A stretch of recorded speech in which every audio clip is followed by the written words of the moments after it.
പ്രിയപ്പെട്ടവരെ, നമസ്കാരം. രാഹുൽ മാങ്കൂട്ടത്തിന്റെ വിഷയം, അതിൻ്റെ ആ കൊടുങ്കാറ്റൊന്ന് ശമിച്ചെന്ന് തോന്നുന്നുണ്ട്. പക്ഷെ നമ്മുടെ മാധ്യമങ്ങളും സോഷ്യൽ മീഡിയയും ഒക്കെ ശ്രദ്ധിക്കുമ്പോൾ അത് പൂർവാധികം ശക്തിയായി തന്നെ വീശുന്നതായിട്ടാണ് കാണുന്നത്. നമ്മള് ഓണത്തിന്റെ ദിവസങ്ങളിലേക്ക് ചുവടുവെക്കുകയാണ്. ഒരു പക്ഷേ മുമ്പെങ്ങും നമ്മളുടെ ജീവിതത്തിൽ നമ്മൾ കണ്ടിട്ടോ കേട്ടിട്ടോ ഇല്ലാത്ത വിധമുള്ള ഒരു ഓണക്കാലമാണിത്. മനുഷ്യർ ആമോദത്തോടുകൂടി കഴിഞ്ഞ ഒരു കാലത്തിന്റെ സ്മരണകൾ, കള്ളവും ചതിയുമില്ലാത്ത, എള്ളോളം പൊളിവചനമില്ലാത്ത ഒരു നല്ല നാളുകളുടെ സ്മരണകൾ നമ്മളിപ്പോൾ സത്യം പറഞ്ഞാൽ പൊയ്മുഖത്തോടുകൂടി അല്ലെങ്കിൽ കപട ആത്മാഭിമാനത്തോടു കൂടിയാണ് ആഘോഷിക്കുന്നത്. അല്ലാതെ എന്താ ഉള്ളത്? ഇന്നത്തെ ദിവസങ്ങളൊന്ന് ആലോചിച്ചു നോക്കുക. നമ്മൾ ആരെയാണ് വിശ്വസിക്കുക? നമുക്ക് എന്തിനെയാണ് വിശ്വസിക്കാൻ കഴിയുക?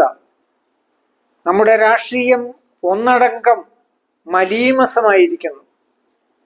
നമ്മുടെ ജനാധിപത്യത്തിന്റെ നാലാം തൂണെന്ന് നമ്മൾ പറയാറുള്ള നമ്മുടെ വാർത്താമാധ്യമങ്ങൾ, കുറെയൊക്കെ നമ്മൾ പലതും കണ്ടും വിശ്വസിച്ചും പോന്നിരുന്ന ഒരു മേഖലയാണത് വാർത്താമാധ്യമങ്ങളുടെ.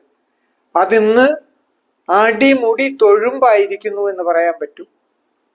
ആരെയും എടുത്തു പറയാവുന്ന ഒന്നുപോലും അവശേഷിക്കാത്ത വിധത്തിൽ ഒരു തരത്തിൽ അല്ലെങ്കിൽ മറ്റൊരു തരത്തിൽ കാപട്യത്വത്തിന്റെയും കള്ളത്തിന്റെയും അതുപോലെ തന്നെ സത്യവിരുദ്ധതയുടെയും നമ്മുടെ മാധ്യമങ്ങൾ അധപ്പതിച്ചിരിക്കുന്നു. ഏതെങ്കിലും ഒരു വാർത്ത കാണുമ്പോൾ അല്ലെങ്കിൽ കേൾക്കുമ്പോൾ, ഇതിനകത്ത് കുറച്ച് യാഥാർത്ഥ്യമുണ്ടല്ലോ, ഇന്നലെ വരെ നമ്മൾ കേട്ടിരുന്നതിൽ നിന്നും വ്യത്യസ്തമായി നല്ല ഒരു കാര്യമാണല്ലോ നമ്മൾ ഈ കേൾക്കുന്നത്, അല്ലെങ്കിൽ യാഥാർത്ഥ്യമാണല്ലോ നമ്മൾ കേൾക്കുന്നത് എന്ന് നമ്മൾ മനസ്സിൽ വിചാരിച്ച അടുത്ത നിമിഷം തന്നെ അതിന് ഖണ്ഡിച്ചുകൊണ്ട്, അതിന് എതിരായ അല്ലെങ്കിൽ അതിനെ തമസ്കരിച്ചുകൊണ്ടുള്ള മറ്റൊരു വാർത്ത അതിനേക്കാൾ നമ്മെ വിശ്വസിപ്പിച്ചുകൊണ്ട് രംഗത്ത് വരുന്ന ഒരവസ്ഥ, ഇതാണ് നമ്മെ ഏറ്റവും കൂടുതൽ കുഴയ്ക്കുന്നത്. നമുക്കൊന്നും ലഭിക്കുന്നില്ല. ഈ രാഹുൽ മാങ്കൂട്ടത്തിന്റെ വിഷയം തന്നെ എടുത്താൽ, കഴിഞ്ഞ 2 ആഴ്ചക്കാലമായി അത് കരയെടുക്കാത്ത ഒരു വഞ്ചിയെ പോലെ കിടന്നിങ്ങനെ ആടുകയാണ്. അതിന് ആവശ്യമായിട്ടുള്ളത്, ഒരു പീഡനക്കേസിന് പ്രധാനമായി വേണ്ടത് അതിനൊരു ഇരയുണ്ടാവണം. ആ ഇരയുണ്ടാവണം, അതിന് തെളിവുകൾ ഉണ്ടാകണം. പ്രബലങ്ങളായ തെളിവുകൾ ഉണ്ടെങ്കിൽ മാത്രമേ അതിനൊരു തീരുമാനം ഉണ്ടാക്കുവാൻ, ശരിയോ തെറ്റോ എന്നൊരു തീരുമാനം ഉണ്ടാക്കുവാൻ നമ്മുടെ നിയമ സംവിധാനത്തിന് കഴിയുകയുള്ളൂ. എന്നാൽ ഇവിടെ എന്താണ് നടക്കുന്നത്? എല്ലാം മറച്ചു വെക്കലുകൾ, എല്ലാം ഒരു പുകമറയ്ക്കുള്ളിലാക്കിക്കൊണ്ട് സമൂഹത്തെ, പൊതുജനത്തെ വിഡ്ഢികളാക്കുന്ന തരത്തിലുള്ള കാര്യങ്ങൾ. അത് 1 2 ദിവസമല്ല, അത് ആഴ്ചകളോളം പോവുകയാണ്. അതിനൊരു തീരുമാനം ഉണ്ടാകാതെ അത് ആഘോഷിക്കപ്പെടുകയാണ് ചെയ്യുന്നത്. ഇപ്പോൾ കഴിഞ്ഞ ദിവസം തന്നെ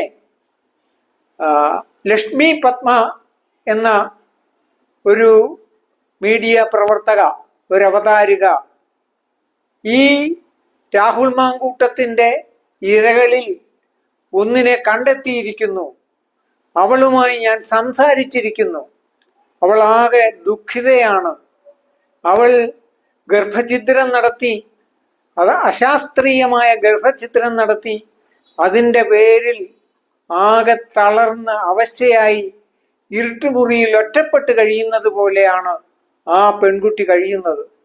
അവളെ ഞാൻ കാണാൻ പോയത് അവളുടെ ഇന്റർവ്യൂ എടുക്കാനോ മറ്റൊന്നിനുമല്ല, അവളെ ഒന്ന് ആശ്വസിപ്പിക്കാൻ വേണ്ടിയാണ്.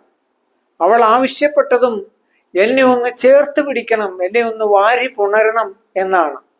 ഈ തരത്തിലുള്ള ആ ലക്ഷ്മി പത്മയുടെ വീഡിയോ പുറത്തു വന്ന് തൊട്ടടുത്ത നിമിഷവും പത്തനംതിട്ട ജില്ലാ പഞ്ചായത്ത് അംഗമായ അടൂർ സ്വദേശിനി ശ്രീനാദേവി എന്ന ഒരു പൊതുപ്രവർത്തകയുടെ ഒരു CPI നേതാവാണ്. CPIയുടെ ഒരു ജില്ലാ പഞ്ചായത്ത് അംഗമാണ്. ഈ രാഹുൽ മാങ്കൂട്ടത്തിന്റെ വീടുൾപ്പെടെയുള്ള ആ പ്രദേശത്തിന്റെ ജനപ്രതിനിധിയാണ് ശ്രീന. ആ ശ്രീന രംഗത്ത് വന്നിരിക്കുന്നു. അല്പം മുൻപ് പറഞ്ഞ ലക്ഷ്മി പത്മ തന്നെ വിളിച്ചിരുന്നെന്നും തന്നോട് രാഹുൽ മാങ്കൂട്ടത്തിൽ നിന്നും മോശമായ എന്തെങ്കിലും പെരുമാറ്റം ഉണ്ടായിട്ടുണ്ടോ എന്ന് ഇങ്ങോട്ട് വിളിച്ചു ചോദിക്കുകയാണ്. അതായത് സാങ്കല്പിക ഇരകളെ സൃഷ്ടിക്കാൻ നോക്കുന്നു എന്നാണ് ആ പൊതുപ്രവർത്തക പറയുന്നത്. അപ്പോൾ ഇരകളില്ലെങ്കിൽ സാങ്കല്പികമായി ഇരകളെ കണ്ടെത്താനുള്ള ശ്രമം അതിന്ന് പരക്കെ നടക്കുകയാണ്. നമ്മുടെ സർക്കാർ പോലും ഇതിന്റെ ഒരു നിജസ്ഥിതി കണ്ടെത്താൻ വേണ്ടി ഈ കേസ് ക്രൈംബ്രാഞ്ചിനെ ഏൽപ്പിച്ചു. അവർ കേസ് ഏറ്റെടുക്കുകയും അതിനൊരു ടീമിനെ അവരെ രൂപപ്പെടുത്തി അതിന്റെ അന്വേഷണം ആരംഭിക്കുകയും ചെയ്തിരിക്കുകയാണ്. പക്ഷെ അവിടെയും ഉള്ള പ്രശ്നം ഇതുവരെയും ഒരിരയെ പോലും അവർക്ക് കണ്ടെത്താൻ കഴിഞ്ഞിട്ടില്ല. പണ്ട് കാക്കോത്തിക്കാവിലെ അപ്പൂപ്പൻ താടികൾ എന്ന് പറഞ്ഞിട്ടൊരു സിനിമയിൽ രേവതി അഭിനയിച്ച ഒരു കഥാപാത്രമുണ്ട്.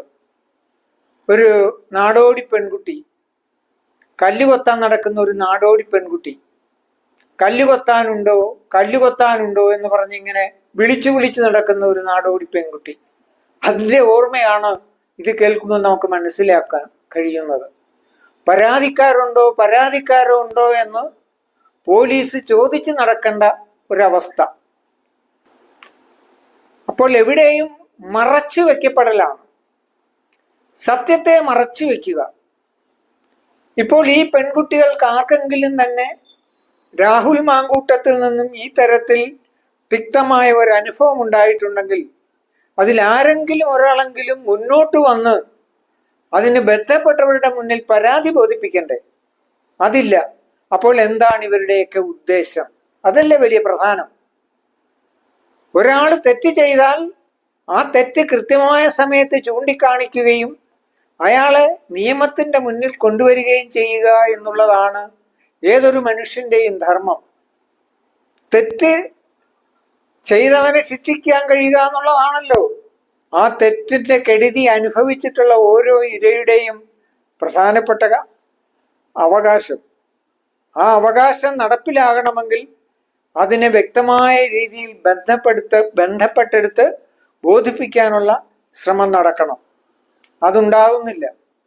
അതാണ് ഇന്ന് ഈ രാഹുൽ മാങ്കൂട്ടത്തിന്റെ വിഷയവുമായി ബന്ധപ്പെട്ട് ഇന്ന് ഈ നിമിഷം വരെയുമുള്ള സാഹചര്യം എന്ന് നമ്മൾ മനസ്സിലാക്കുക. പുതിയ കഥകളുമായി ഓരോരുത്തരും രംഗത്ത് വരിക. അതിനെ സോഷ്യൽ മീഡിയയിൽ കുറെ രാഷ്ട്രീയ അനുചരന്മാർ ഏറ്റെടുക്കുക. എന്നിട്ട് അതിന് വിവാദം സൃഷ്ടിക്കുക. പരസ്പരം സഭ്യമല്ലാത്ത ഭാഷകൾ ഉപയോഗിക്കുക. ഇതാണ് നമ്മുടെ നാട്ടിൽ നിന്ന് കണ്ടുവരുന്ന വളരെ സങ്കടകരമായ അവസ്ഥ എന്ന് നമ്മൾ മനസ്സിലാക്കണം.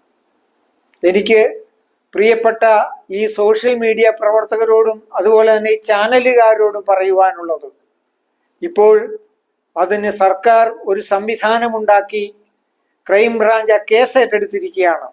അവരന്വേഷിക്കട്ടെ. അവരന്വേഷിച്ച് അവർക്ക് തെളിവുകൾ കിട്ടുന്നെങ്കിൽ നിയമത്തിന്റെ വഴിക്ക് പോകട്ടെ. അല്ലെങ്കിൽ പതിവ് പോലെ അല്പം കഴിഞ്ഞ് അവർ ആ ഫയലൊക്കെ മടക്കി കെട്ടിവെച്ച് ആ അന്വേഷണം അവസാനിപ്പിക്കട്ടെ. അതേ ഉള്ളൂ അതിനകത്ത് മാർഗം. ഈ ദുരന്തം അനുഭവിച്ചവർക്കാർക്കും ഇതിന് പരിഹാരം കാണണ്ടെങ്കിൽ പിന്നെ ഈ പൊതുസമൂഹത്തിന് മാത്രം എന്തിനിത്ര ആവേശം എന്നാണ് എനിക്ക് ചോദിക്കുവാനുള്ളത്. ഇതിന് ഇരയായവർക്ക് ഇതിന് പരിഹാരം കാണണ്ടെങ്കിൽ എന്തിനും മറ്റുള്ളവർ ഇതിനു വേണ്ടി സമയം ചെലവഴിക്കണം. മറ്റുള്ളവർ അവരുടെ വിലപ്പെട്ട സമയം അവരവരുടെ കാര്യങ്ങൾക്ക് വേണ്ടി ചിലവഴിക്കുക എന്നുള്ളതാണ് നമ്മൾ മലയാളികളുടെ ജീവിതത്തിന് വല്ലാത്ത ബുദ്ധിമുട്ടാണ് ഉണ്ടാക്കുന്നത്. നമ്മുടെ സോഷ്യൽ മീഡിയകളിൽ ചിലതിൽ പബ്ലിക്കിന്റെ അഭിപ്രായം ശേഖരിച്ചുകൊണ്ട് അവരുടെ വോയിസ് മെസ്സേജുകൾ പ്രസിദ്ധീകരിച്ചുകൊണ്ട് മുന്നോട്ട് വരുന്നുണ്ട്. അതിലൊക്കെ വീട്ടമ്മമാർ, സാധാരണക്കാരായ മനുഷ്യർ, അവരിതിലൊക്കെ അനുഭവിക്കുന്ന ബുദ്ധിമുട്ടുകൾ അവർ വിളിച്ചു പറയുന്നത് കേട്ടാൽ ഈ പൊതുരംഗത്ത് നിൽക്കുന്ന നമ്മളൊക്കെ ലജ്ജിച്ച് മുഖം കുനിക്കേണ്ടി വരും എന്നുള്ളതിന് യാതൊരു സംശയവുമില്ല. ഇതിനൊക്കെ ഒരു ശാശ്വതമായ ഒരു പരിഹാരമുണ്ടാകട്ടെ. അതിനുവേണ്ടി സൽബുദ്ധി ഈ നമ്മുടെ രാഷ്ട്രീയ രംഗത്തുള്ളവർക്കും നമ്മുടെ മാധ്യമ രംഗത്തുള്ളവർക്കും ഉണ്ടാകട്ടെ എന്ന് മാത്രം ആഗ്രഹിച്ചുകൊണ്ട് ഞാൻ ഈ വീഡിയോ ഇവിടെ അവസാനിപ്പിക്കുകയാണ്. നിങ്ങൾ നൽകിപ്പോരുന്ന എല്ലാ സഹകരണത്തിനും സ്നേഹത്തിനും നന്ദി രേഖപ്പെടുത്തുന്നു. നമസ്കാരം.